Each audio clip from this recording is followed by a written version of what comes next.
Reflection on Sheila Humphrey's story and my personal journey.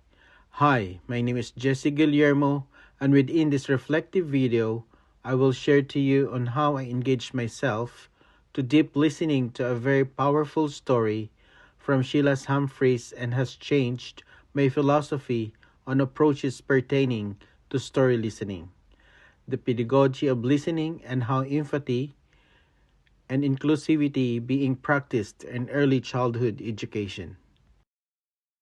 It was complicated emotion I felt to listen to Sheila Humphreys in her TEDx talk, My Stolen Childhood and a Life to Rebuild. Her experiences of trauma of separation from her family and the painful realities, suffering and agony that she had to live through because of her Aboriginal descent really caught my mind and deep emotion. It awakened memories from my own life and highlighted the universal need of empathy and respect in storytelling.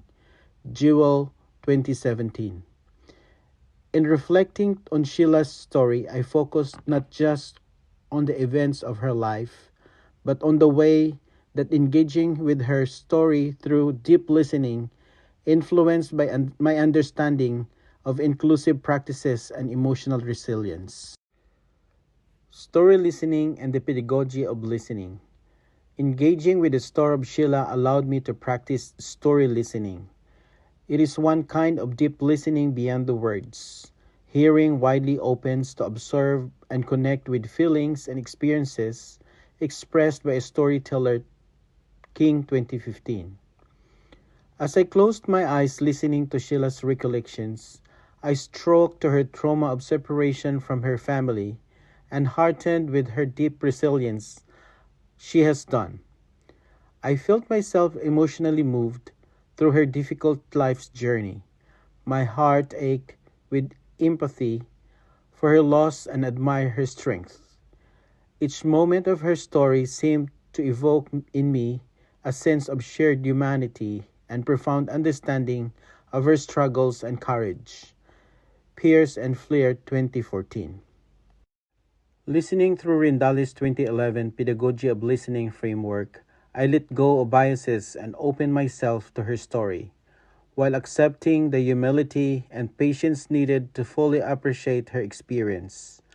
The freedom of authentic intention of connection that drives this type of listening, enabling me to hear not only the words of Sheila, but to capture the depth of her emotion in this journey, just as it was evoking from my own history. In processing this in my mind, I came to realize that such an approach of listening, much like the Aboriginal practice of the dairy, brings an inner awareness within me. Angamere Bowman, 1988. This emotional and critical approach not only increased my empathy to listen to her story, but also stressed the importance of such skills within my teaching approach. It reminded me that each child comes with his or her different life experiences, history, and emotions to the classroom.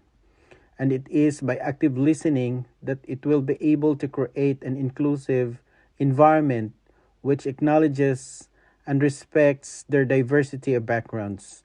Samshin et al. 2018. Thus, it has finally convinced me that pedagogy of listening is not only an alternative methodology, but one of the strong tools in developing a sense of empathy, resiliency, and belongings to a diversified society.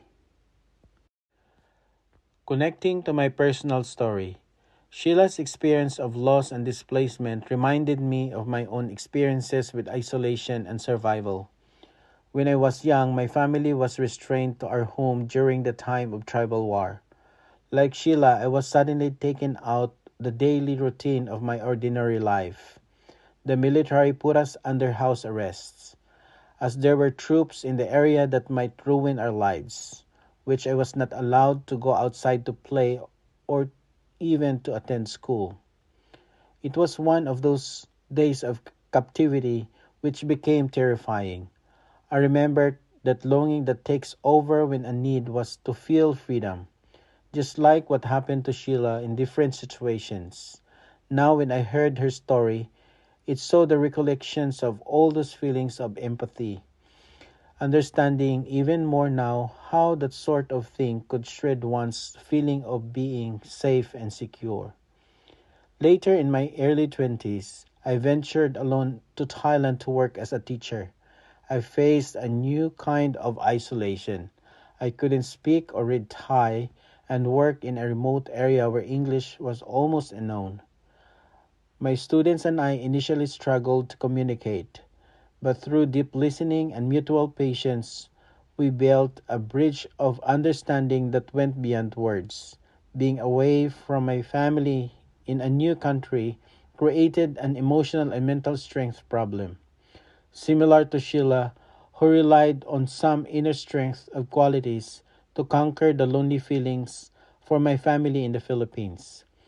It is her story that brought back in my consciousness to those moments of resiliency which I have gone through and demonstrated how much empathy and understanding can further promote learning in the classroom.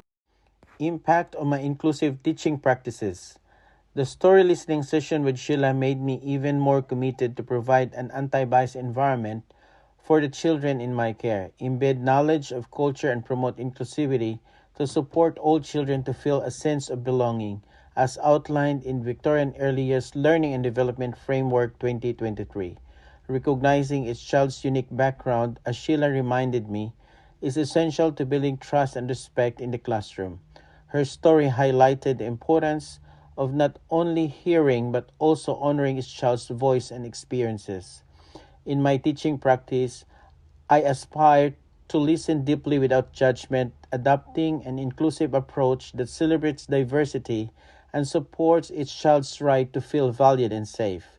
This perspective shows that story listening is critical to the building of empathy in the making of the classroom environment a welcoming place for every child regardless of the background and experiences of the child. Pearce and Flair 2014. Thank you for listening, and here is the list of references informing my approach to story listening.